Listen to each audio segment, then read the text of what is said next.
So here's what just happened in Minnesota. You had 2 lawmakers that were shot. On screen, you've got State Senator John Hoffman. Just came out of surgery. They're deemed to be in critical condition, Hoffman. Hortman on the right corner of that screen, bottom right corner of that screen, she's dead. Her and her husband died. Hoffman survived and his wife survived. They were both shot at their homes about 8 miles apart in the Brooklyn Park area of Minnesota. This is Tim Walz's state. Apparently, the individual who shot both of them, or I should say all 4 of them, was dressed in a police uniform with a police car. The police car has been recovered. It's unclear if that police uniform was, fake or stolen or what, and the suspect is at large. Now, Melissa Hortman, and this is speculation, but Melissa Hortman, 4 days ago, was one of the only members of her caucus to vote yes on a bill that barely passed 68 to 65, where the House, I guess ABC can't spell, approved the bill. Somebody's P key is broken, apparently. After a 4-hour debate, the House approved the bill 68 to 65. Under the agreement, top House Democratic leader Melissa Hortman of Brooklyn Park was the only member of her caucus to vote yes. What was the bill? Minnesota budget deal cuts health care for adults who entered the U.S. illegally. Now, it's unclear if these are linked, but in today's explosive environment around immigration, it's possible that Melissa Hortman was shot because she, as a Democrat, voted to remove health care for illegals.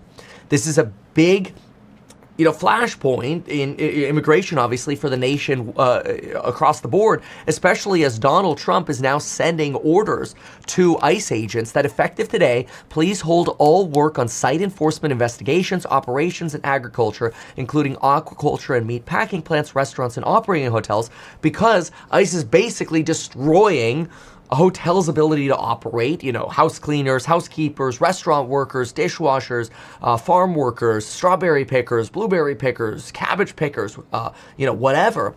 You're destroying the ability of some of these companies to operate because they do rely on undocumented labor. Now, obviously, this is a flashpoint in the country because on one side, people say, if you're here illegally, you should be deported. And within that umbrella, you have people who say, well, yes, you are here illegally, but maybe we shouldn't deport you. Maybe we should just focus on deporting the criminals. Of course, if you only listen to Fox News, every undocumented individual is a violent criminal. That's because when ICE arrests 10,000 individuals, they throw 10 pictures up of people who do have a violent history, like rape and murder. Obviously, nobody disagrees. Those people should be kicked out of the country. But there are a lot, the other 9,900 or whatever, potentially are just people who are working, trying to provide a living for themselves and their family. Now, does that mean they're not, violating the fact that they're here illegally? No, of course, still violating that. But that's decades of politics that created this terrible precedent of come to America illegally and eventually you'll get some kind of work authorization, get a taxpayer identification number, you work undocumented, you have children, people nickname them anchor babies, so you could try to plea your case for asylum or whatever, and eventually you hope to get some form of citizenship, right? That's decades in the making. Even under Trump 1, that was policy, right? That's all recently changed because now Donald Trump believes he has a mandate to really enforce immigration. The border is very secure now, but now you've got ICE raids happening at Home Depots, obviously restaurants, farm fields. Even here in Oxnard, 10 minutes away, we had ICE rounding people up on the farm fields. These aren't necessarily all violent individuals. We don't think that. And so this has created an immigration flashpoint where now what you have is somebody who's dressed up as a cop killed Melissa Hortman and her husband and critically injured Senator Hoffman and his wife. And so what you've got is you've now got a situation where this immigration flashpoint has exploded to where if you vote against, if you vote for cutting healthcare for illegals, which I personally think if you are here undocumented, my opinion is that we should find a pathway for you to be legal, but you don't get any social services. Like, if you're here illegally, we'll vet you. We'll make sure you're not a criminal. If you promise not to take any social services, we'll give you citizenship, let you contribute to the economy, you self-sustain yourself. Like, to me, I think that's budget positive for the government, right? But I don't know that logic really prevails in government, whatever. I'm not in government, I'm not a politician.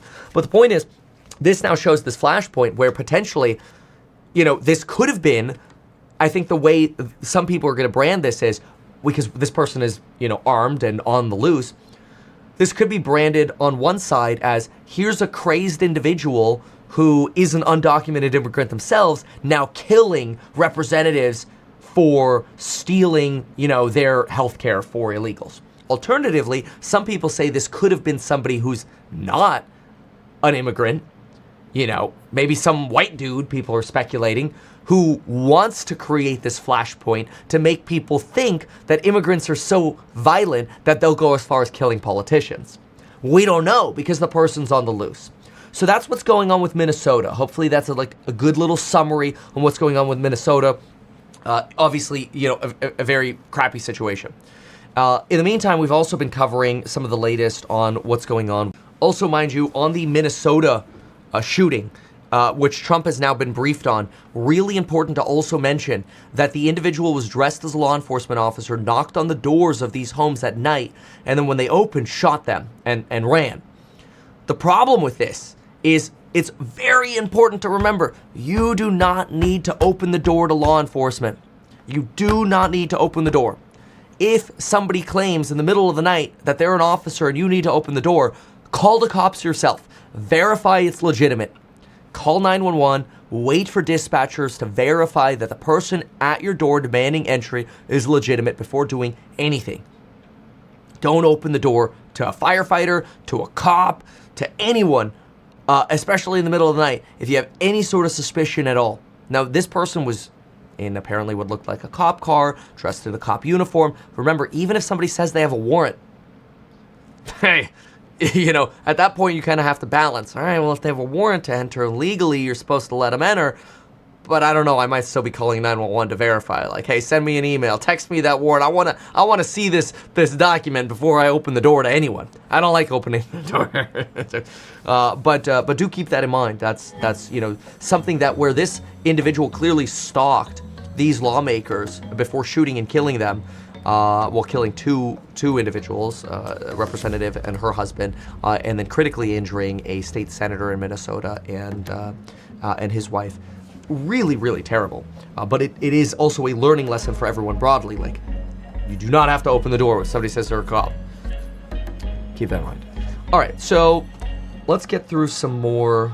Why not advertise these things that you told us here? I feel like nobody else knows about this. We'll try a little advertising and see how it goes. Congratulations, man. You have done so much. People love you. People look up to you. Kevin Paffrath there, financial analyst and YouTuber. Meet Kevin. Always great to get your take.